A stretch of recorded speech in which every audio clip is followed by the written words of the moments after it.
Hello guys, तो आज हम सीखेंगे कि HTML फॉर्म्स कैसे बनाते हैं और उनका यूज़ कहाँ और कैसे होता है। तो उसके लिए आपको वीडियो को पूरा देखना पड़ेगा। इस वीडियो को देखने के बाद आप अपनी वेबसाइट में या अपने प्रोजेक्ट के अंदर HTML फॉर्म्स को ईजिली बना सकोगे। So let's get started with your geeky पाजी।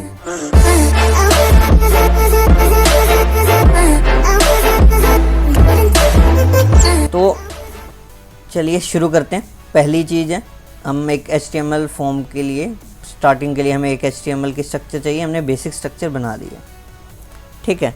तो सबसे पहले हमारे पास आता है एक HTML फॉर्म टैग, जिससे हमारी HTML फॉर्म की स्टार्टिंग होती है। तो उसके लिए हमें क्या करना होगा, फॉर्म टैग हमें बनाना पड़ेगा, ठीक है। तो एक फॉर्म टैग एग्जैक्टली क्या चीज़ है, एक कंटेनर है डिफरेंट टाइप ऑफ इनपुट्स के लिए। समझे कि कंटेनर का काम करता है डिफरेंट टाइप ऑफ इनपुट्स के लिए। तो इसमें कुछ एट्रीब्यूट्स होते हैं। सबसे पहला एट्रीब्यूट हम बात करेंगे एक्शन, ठीक है। अब एक्शन एट्रीब्यूट का मतलब क्या है यहाँ पर? एक्शन का मतलब ये है कि इस फॉर्म को सबमिट कहाँ करना है, ठीक है। इस फॉर्म में जो भी हमने डेटा भरा है वो सबमिट होकर कहाँ जाएगा, तो वो चीज़ हो गया एक्शन के अंदर। तो अब जैसे इस ट्यूटोरियल के लिए मैंने results.html एक फ़ाइल बना रखी है, ठीक है।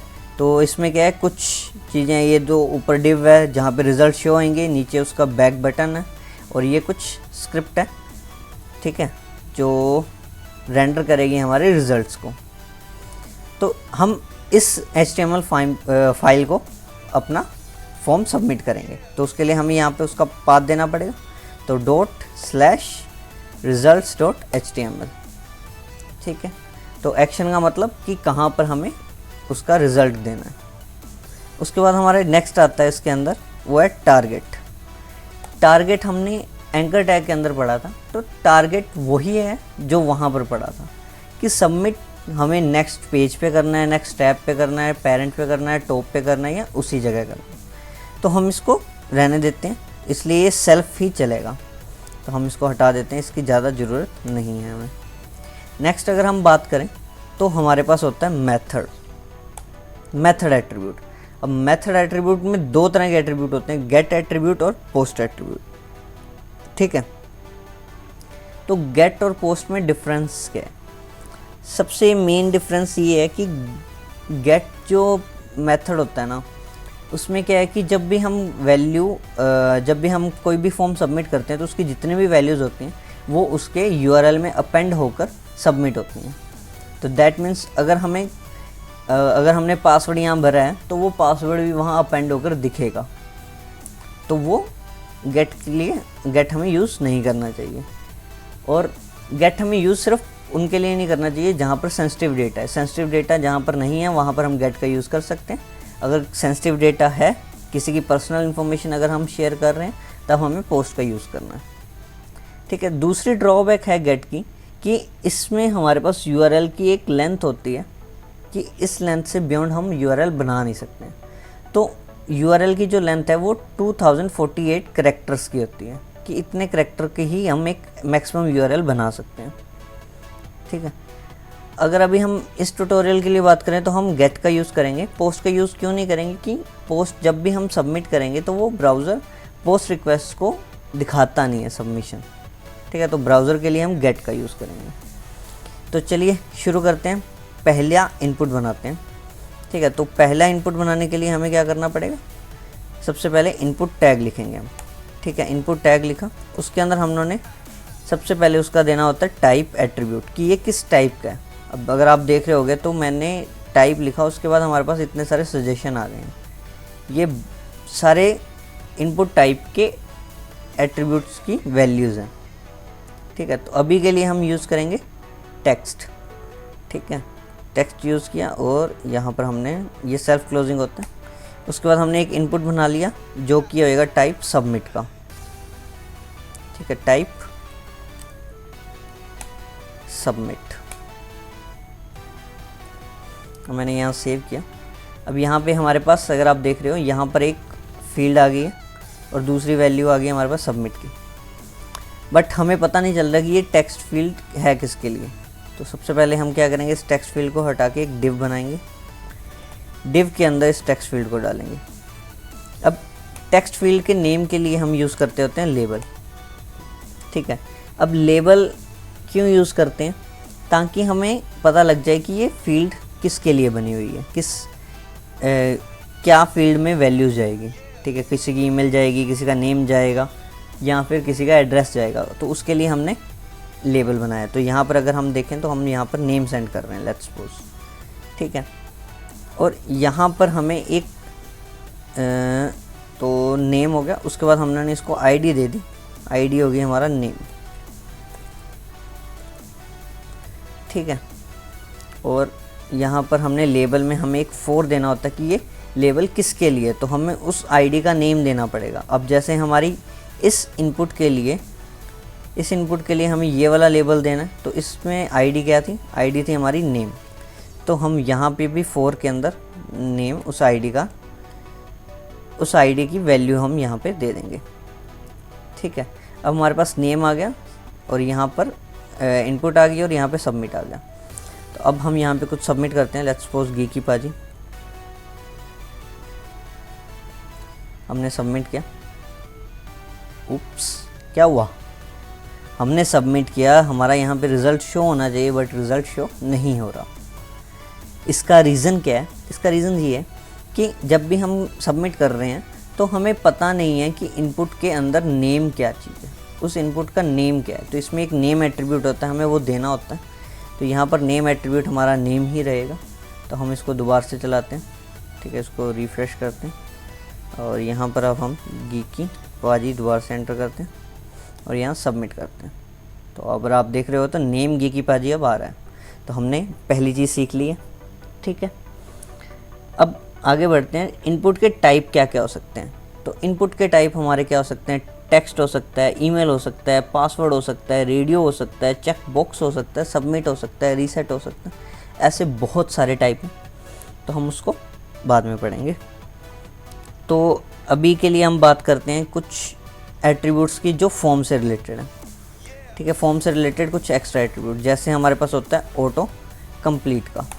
तो ऑटो कंप्लीट ऑन और ऑफ, ऑन और ऑफ क्या करता है कि अब हमें, अगर हमने ऑटो कंप्लीट ऑन कर रखा है तो हमारा क्या होगा कि हमारे यहाँ पर प्री फिल्ड वैल्यूज़ आती रहेंगी। अभी जैसे नहीं आ रही हैं, अगर मैं कुछ लिख रहा हूँ तो नहीं आ रही हैं, क्योंकि हमने यहाँ पे ऑटो कंप्लीट ऑफ किया हुआ है।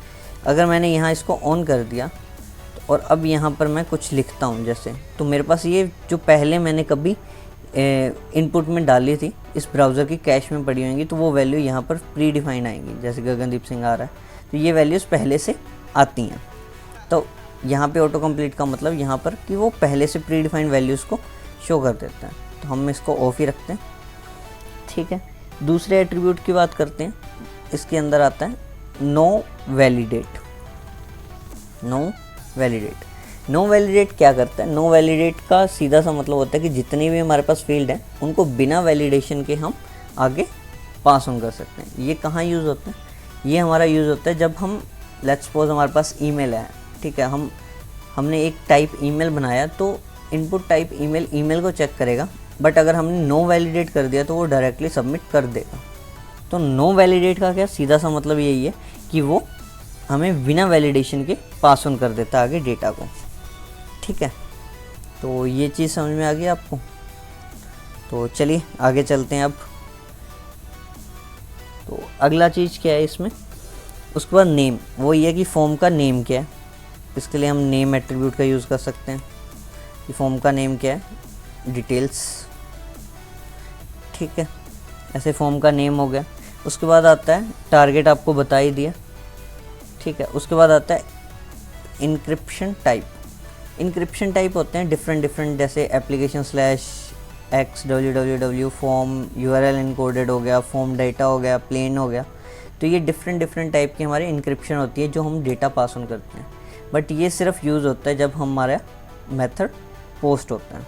तो अभी तो हम गेट यूज़ कर रहे हैं, इसलिए हम इसका यूज़ नहीं करेंगे, ठीक है। तो अब आगे बढ़ते हैं। अब हम बात करते हैं कि फॉर्म्स के अंदर हम कौन कौन से वैल्यूज़ ऐड कर सकते हैं, जैसे input, label, select, text area, button, field set, legend, data list, output, options, option group, ये सारे हम इसके अंदर टैग्स यूज़ कर सकते हैं। ठीक है, तो ये चीज़ तो होगी कि हम अगर हमें कोई इनपुट बनानी है। अब कई बार होता है हमें ड्रॉप डाउन बनानी होता है, तो ड्रॉप डाउन के लिए हम यूज़ करते हैं सिलेक्ट। ठीक है, सिलेक्ट का यूज़ करते हैं जिसके अंदर हमारे पास ऑप्शंस होते हैं, जैसे ऑप्शन 1 हो गया। तो ओके, यहाँ पे हमने कॉपी 1 2 3 4 एंड 5। ठीक है, और यहाँ हमने इसकी डाल दी वैल्यूज। ठीक है, और इसमें वैल्यू ऐड करूँगा।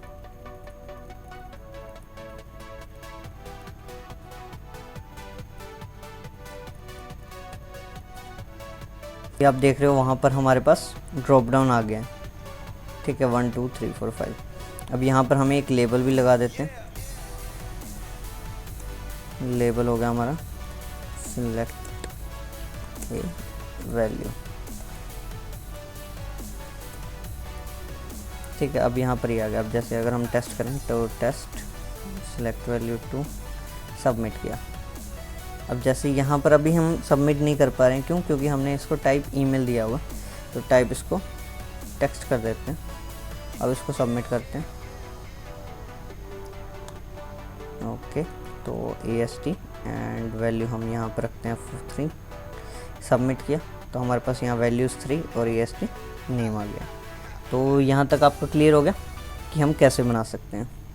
ठीक है, अब सिलेक्ट के कुछ एट्रीब्यूट्स होते हैं, उनके बारे में बात कर ले जो यूज़ में आते हैं। ठीक है, जैसे पहला आता है हमारे पास, इसमें आता है हमारे पास साइज़, कि साइज़ कितना रखें। हम 3 रखते हैं अगर साइज़, तो हमने सेव किया। तो अब यहाँ पर ये 3 वैल्यूज़ तक शो करेगा। तो उसके बाद इसको हम स्क्रॉल कर सकते हैं ऊपर नीचे, तो यहाँ से हमें पता चलेगा कितनी वैल्यूज़ है। तो साइज़ 3 रख सकते हैं। ठीक है, उसके बाद हमारे पास क्या होता है, एक आता है मल्टीपल। तो मल्टीपल एट्रीब्यूट क्या करता है कि आप कंट्रोल दबाकर इसमें मल्टीपल वैल्यू सेलेक्ट कर सकते हो। ठीक है, अब जैसे मैं अब यहाँ सबमिट करता हूँ तो हमारे पास टेस्ट और वैल्यूज़ की 1 2 3 डिफरेंट वैल्यूज़ आ गई हैं। तो मल्टीपल वैल्यूज़ हमने सेलेक्ट कर ली है। ठीक है, तो अब यहाँ तक आपका क्लियर है। उसके बाद हम बात करते हैं टेक्स्ट एरिया की।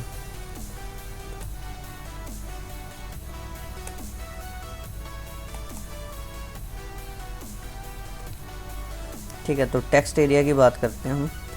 तो उसके लिए टेक्स्ट एरिया हमने लिखा और ये डाल दिया। अब इसको मैंने सेव किया तो यहाँ पे एक टेक्स्ट एरिया आ गया, जिसको हम बड़ा छोटा कर्सर के हेल्प, मतलब कर्सर की हेल्प से कर सकते हैं।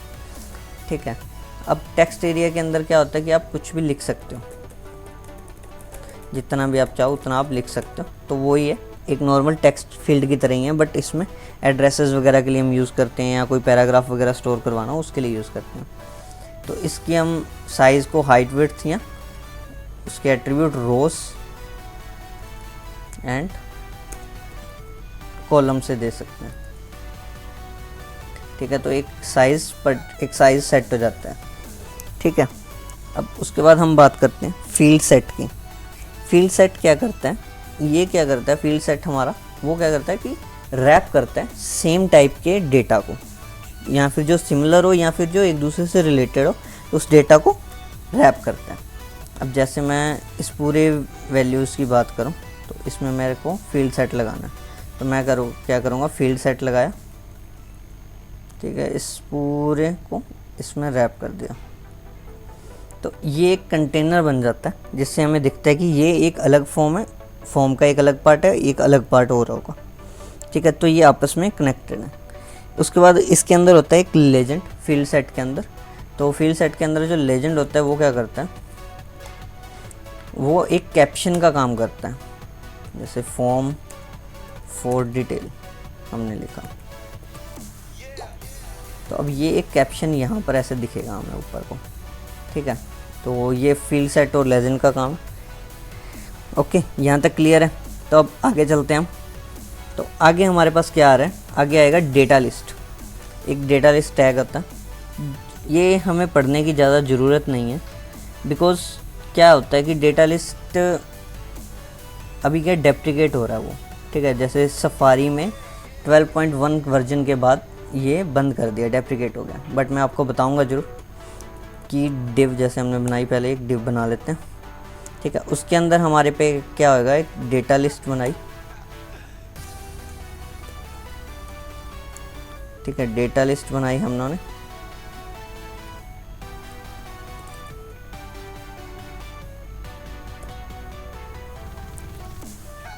तो वो डेप्रिकेट हो जाता है, इसलिए डेप्रिकेट हो चुका है, इसलिए हम उसके बारे में ज़्यादा नहीं पढ़ेंगे। अगर आपको पढ़ना है तो आप W3 स्कूल्स या कहीं भी गूगल पे आप सर्च करके उसको पढ़ सकते हैं, ठीक है। तो आगे चलते हैं, आगे हम बात करते हैं टाइप ऑफ इनपुट्स के बारे में, ठीक है, कि इनपुट टाइप क्या क्या हो सकते हैं। तो इनपुट टाइप्स, अब जैसे सबसे पहले हम बात करते हैं इनपुट टाइप बटन। तो बटन क्या है, बटन एक बटन बना देता है अगर हम वैल्यू उसमें वैल्यू डाल देते हैं सेंड की,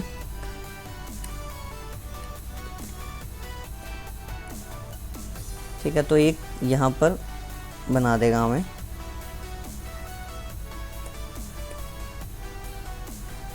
तो यहाँ पर एक सेंड का एक बटन बन जाएगा, ठीक है, जिसके क्लिक को हम ऑन क्लिक हैंडलर या JS के फंक्शंस के थ्रू हम उसको हैंडल कर सकते हैं, ठीक है। उसके बाद आता है हमारे पास इनपुट टाइप चेकबॉक्स। चेकबॉक्स उसके अंदर आ गया हमारे पास, आगे वैल्यू लिख ली हम लोगों ने, लेट्स सपोज टेस्ट।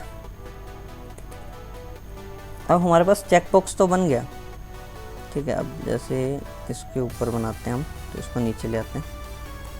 अब हमारे पास चेकबॉक्स तो बन गया, बट हमें पता नहीं है कि ये चेकबॉक्स की वैल्यू क्या जा रही है। हम क्या करेंगे, इस चेकबॉक्स को काटेंगे, डिव बनाएंगे, इसके अंदर एक लेबल लगाएंगे, ठीक है। लेबल क्या होगा हमारा, सॉरी पहले इसमें हमें इनपुट लगानी पड़ेगी, तो इनपुट लगाएंगे,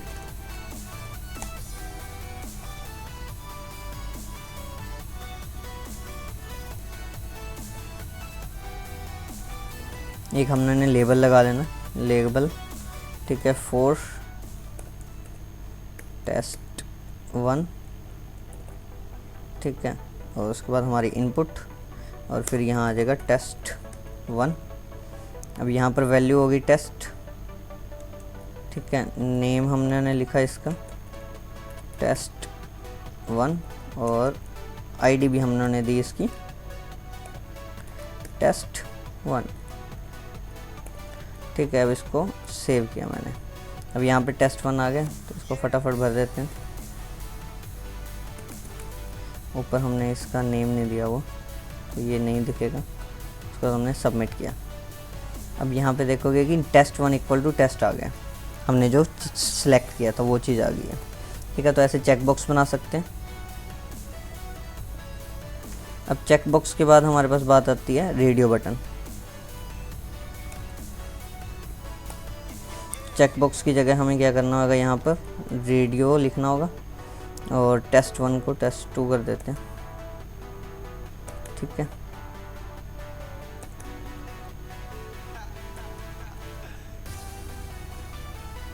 टेस्ट 2 वैल्यू भी हम यहाँ रेडियो कर देते हैं। बैक करते हैं इसको, यहाँ फटाफट इसको रीलोड करते हैं और यहाँ भर देते हैं। यहाँ पर हमने यहाँ सेलेक्ट किया, इसको सेलेक्ट किया और सबमिट किया, हमारे पास टेस्ट 1 टेस्ट 2 दोनों आ गए हैं, ठीक है।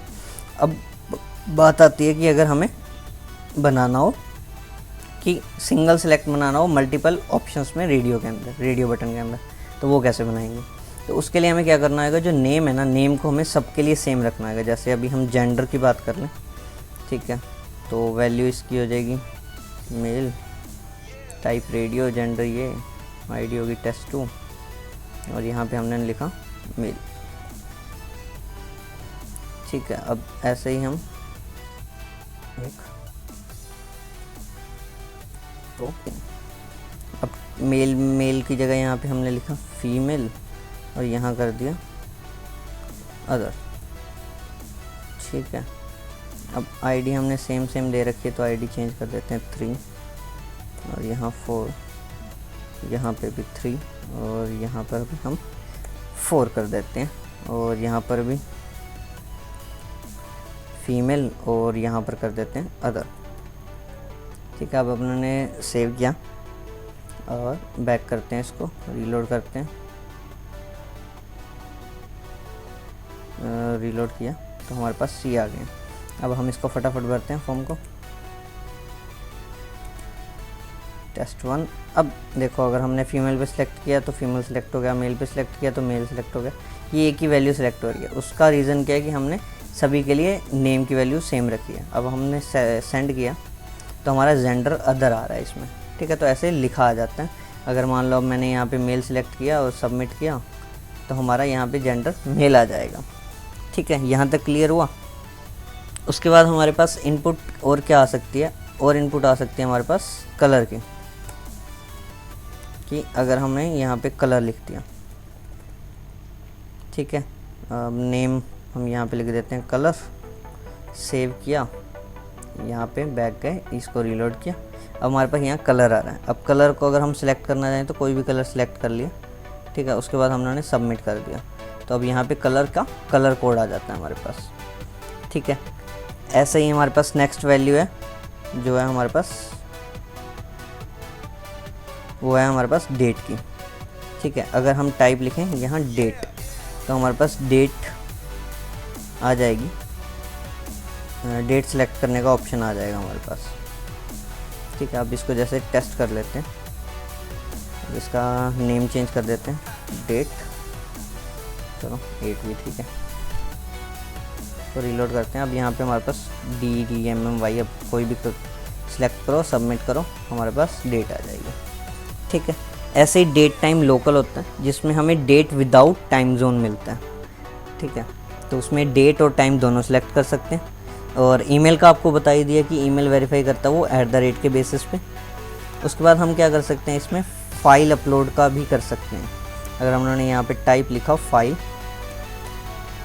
ठीक है, नेम हमने लिखा फाइल अपलोडेड। ठीक है, तो अब हमें इसको सेव करते हैं, यहाँ पे चलते हैं, रीलोड करते हैं इसको। अब यहाँ पे फाइल नो चूजन फाइल। ठीक है, अब हम यहाँ पे क्या करते हैं, इसको तो हटा देते हैं क्योंकि अदर को हमें नहीं चाहिए। तो अब यहाँ पे हम कोई फ़ाइल सेलेक्ट करते हैं। लेट्स सपोज मैंने फ़ाइल सेलेक्ट की, यही पहली _JPG। अब इसको सबमिट करता हूँ तो मेरे पास फ़ाइल अपलोडेड आ जाएगा _JPG। ठीक है, तो ऐसे फ़ाइल, इसमें एक होती है हमारे पास टाइप होता है हमारे पास हिडन। हिडन कहाँ यूज़ होता है कि जब हमें कोई फॉर्म के अंदर एक ऐसी वैल्यू भेजनी हो, और जैसे हिडन मैंने सेव किया, अब यहाँ पे अगर आप देखोगे तो कोई नई फील्ड नहीं बन रही है, सिर्फ एक अदर आ रहा है क्योंकि वो हमने अदर यहाँ लेबल में डाला हुआ है। अगर हम इसको हटा देंगे तो हमारे पास कोई नई फील्ड नहीं बन रही है।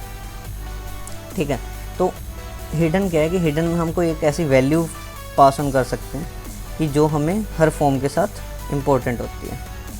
जैसे हमने अब यहाँ हिडन किया, अब इसको मैं सबमिट करता हूँ तो यहाँ पर हिडन की वैल्यू जो हमने यहाँ अदर लिखा हुआ था वो आ रही है। अब अगर यहाँ पर पाजी लिख देते हैं हिडन वैल्यू, तो अब यहाँ जाते हैं, रीलोड करते हैं और सबमिट करते हैं, तो यहाँ पर हिडन की वैल्यू पाजी आ जाएगी। ठीक है, यहाँ तक क्लियर हुआ। अब ऐसे ही टाइप में आप इमेज, मंथ, नंबर, ये सब कुछ भेज सकते हो। तो नंबर के लिए अब जैसे मैं बता देता हूँ, जो जो इम्पोर्टेंट है मैं उनको बता देता हूँ। अब जैसे हमें नंबर का करना है, हम क्या करेंगे, नंबर यहाँ पे टाइप लिखेंगे नंबर को।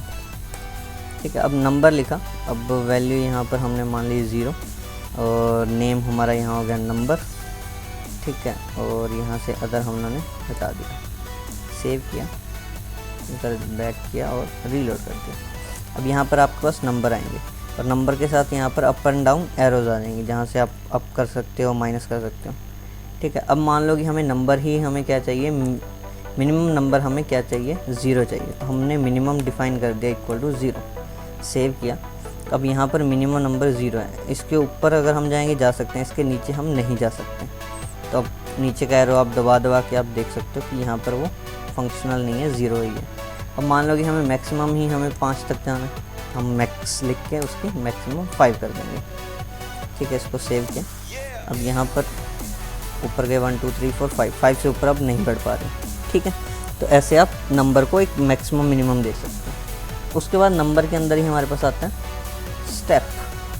ठीक है, जिससे क्या होता है कि वो कितने स्टेप लेगा। अब जैसे 2 स्टेप ले लिया अपना ने, रीलोड किया। अब 0 + 2 कितना हो गया 2, फिर 4 ऐसे आएगा। अब 4 के + 2 6 होता है और हमारा मैक्सिमम वैल्यू 5 है, तो वो नहीं आ रहा। ठीक है, यहाँ तक क्लियर हुआ। अब आगे बात करते हैं हम इसमें नई टाइप के बारे में। नया टाइप हमें पासवर्ड, क्योंकि पासवर्ड हमें शो नहीं करना होता है। अब पासवर्ड की जो भी हमें होएगी तो हम पासवर्ड को हम क्या करेंगे, अगर हम कुछ लिख रहे हैं तो पासवर्ड यहाँ दिखेगा नहीं। ठीक है, तो ये हो गया पासवर्ड को अगर आपको देखना हो कि इसका पासवर्ड क्या है। ठीक है, तो यहाँ तक क्लियर हुआ कि पासवर्ड भी हम पासवर्ड टाइप पासवर्ड लगा के हम उसको इस हिसाब से दिखा सकते हैं। उसके बाद हमारे पास रेडियो का तो पढ़ ही लिया था। अब उसके बाद हमारे पास कुछ होते हैं रेंज, रीसेट होता है। अब रीसेट क्या क्या काम करता है? रीसेट भी एक हमारा इनपुट टाइप ही है।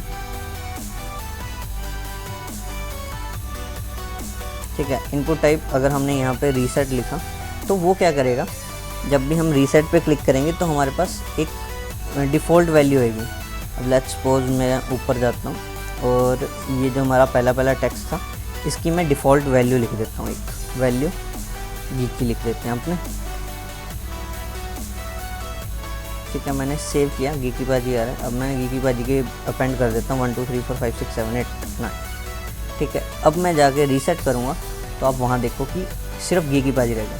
तो रीसेट का काम क्या है कि वो डिफ़ॉल्ट वैल्यू पे हमें वापस ट्रिगर कर देता है। ठीक है, उसके बाद हमारे पास एक टाइप आता है सर्च, जो कि बिल्कुल सेम होता है टेक्स्ट की तरह। उसके बाद हमारे पास एक टाइप आता है टेलीफोन के लिए, टेलीफोन नंबर्स के लिए हम टेल टाइप का यूज़ करते हैं। हम यहाँ पासवर्ड की जगह भी यहाँ पे टेल लिख देते हैं। ठीक है, तो टेल हो जाएगा और यहाँ से ये हम हटा देते हैं मैक्सिमम मिनिमम। यहाँ पे नंबर की जगह भी हम यहाँ चेंज करके टेल लिख देते हैं। हमने सेव किया, यहाँ पर हमारे पास सिर्फ आ गया। अब यहाँ पर आप भर तो सब कुछ सकते हो। ठीक है, जैसे मान लो मैंने ये सारा कुछ भर दिया, इसके बाद मैं सबमिट भी करता हूँ तो हमारा वैसे ही जाएगा जैसा वो जाता होता है। ठीक है, तो नॉर्मल केस में ही जा रहा है वो चीज़। तो टेल टाइप भी होता है। उसके बाद हमारे पास टाइप होता है टाइम, जिसमें आप टाइम सेलेक्ट कर सकते हो। जैसे मैं इसी टेल को चेंज करके यहाँ पे मैं टाइम लिख देता हूँ। टाइम लिखा, रीलोड करते हैं अब यहाँ पर। तो अब यहाँ पर आप टाइम सेलेक्ट कर सकते हो, इस घड़ी को दबा के क्या टाइम हो रहा है। उसको सबमिट करोगे तो 4:03 आ जाएगा यहाँ पे। ठीक है, तो ऐसे टाइम, URL, वीक, ऐसे अलग अलग टाइप के हमारे टाइप्स होते हैं। ठीक है, अब इन टाइप के अंदर ही हमारे पास क्या होता है, अब मैं ये सारा कचरा एक बार हटा के सिर्फ एक फील्ड रखता हूँ जो हमारा नेम की होगी, ताकि आपको ईजिली समझ में आ जाए। तो ये हटा दिया मैंने। ठीक है, तो अभी हमारे पास सिर्फ इतना ही है। अब हम चलते हैं दोबारा से यहाँ रीलोड करते हैं तो हमारे पास ये चीज़ होती है। ठीक है, अब मैं इसी में समझाने की कोशिश करूँगा आपको कि डिफरेंट एट्रीब्यूट्स इनपुट के अंदर क्या क्या हो सकते हैं। ठीक है, सबसे पहले हम बात करते हैं रीड ओनली की। अब रीड ओनली क्या करते हैं, हमने अगर यहाँ सेव किया तो अब यहाँ पे हम कुछ एंटर नहीं कर सकेंगे। ये सिर्फ रीड ओनली है, यहाँ से आप कॉपी और पेस्ट कर सकते हो। ठीक है, मतलब इसके अंदर पेस्ट नहीं कर सकते, यहाँ से कॉपी ही कर सकते हो। तो ये रीड ओनली हो गया।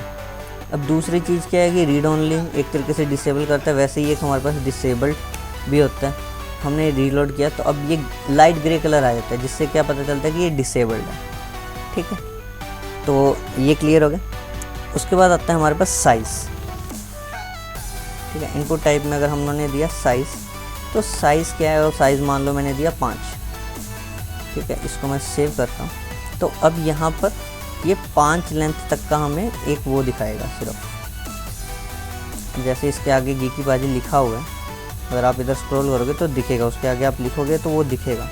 बट यहाँ पर क्या है कि ये 5 कैरेक्टर स्पेस तक का ही हमें दिखाएगा। ठीक है, उसके बाद बात करते हैं, इसमें आता है एक आगे हमारे पास मैक्सिमम लेंथ। मैक्सिमम लेंथ अगर अपनों ने लिखी 3 और उसको सेव किया, तो अब यहाँ पर क्या है कि हम अगर हम लिख रहे हैं 1 2 3 4 4 5 6 7 कुछ नहीं लिख सकते, तो मैक्सिमम लेंथ तक ही लिख सकते हैं। अब 3 है तो 3 ही करेक्टर हम इसमें डाल सकते हैं, ठीक है। इसमें आपने मिन मैक्स तो पढ़ ही लिया था, ठीक है। उसके बाद हमारे पास आता है एक पैटर्न, ठीक है। इसमें एक और वैल्यू आती है हमारे पास, एट्रीब्यूट आता है जो कि हमारा पैटर्न। अब पैटर्न क्या करता है, पैटर्न एक रेजेक्स से हमें पैटर्न मैच करवाता है कि जब भी हम कोई लिख रहे हैं तो वो उस रेजेक्स के अकॉर्डिंग है या नहीं है, ठीक है। उसके बाद हमारे पास आता है प्लेस होल्डर। प्लेस होल्डर बताता है कि इससे नेम फील्ड जैसे हमने लिखा,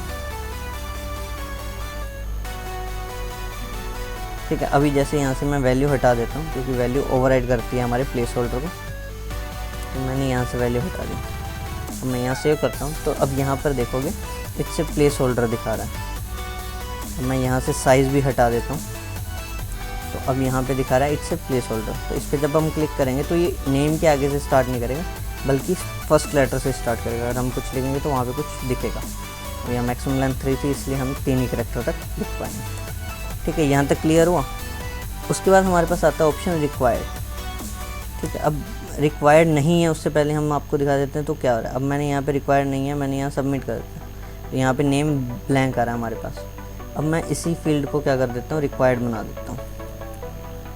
अब रिक्वायर्ड बनाया, अब मैं यहाँ पर ब्लैंक जगह पे मैं जब सबमिट करूँगा तो यहाँ पे मेरे को एक ब्राउज़र खुद बताएगा कि ये फील्ड फिल करनी है, ठीक है।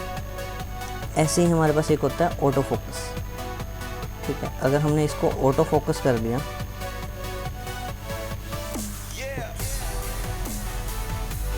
ऑटो फोकस कर दिया, तब क्या होएगा कि जब हम इसको सेव करते हैं तो हमारा ये ऑटोमेटिक फोकस में आना चाहिए, ठीक है। तो कि ये पहले जैसे हम इस पर क्लिक करें तो ये फोकस में आता है। इसके बाद हमारे पास लास्ट बचता है ऑटो कंप्लीट। अगर मैंने ऑटो कंप्लीट को ऑन कर दिया यहाँ पर, तब हमारा यहाँ क्या होएगा कि हमारे पास वो वापस आ जाएंगे जो हमारे सजेशन आते हैं, ठीक है। तो यही था फॉर्म्स के बारे में, यही सारी चीज़ें हैं जो ज़्यादातर फॉर्म्स में यूज़ होती हैं। आई होप आपको फॉर्म्स के बारे में सब क्लियर हो गया होगा। तो अगर आपको वीडियो अच्छी लगी है लाइक कर देना, ठीक है, कमेंट ज़रूर कर देना। चलिए मिलते हैं नेक्स्ट वीडियो में, तब तक के लिए बाय बाय।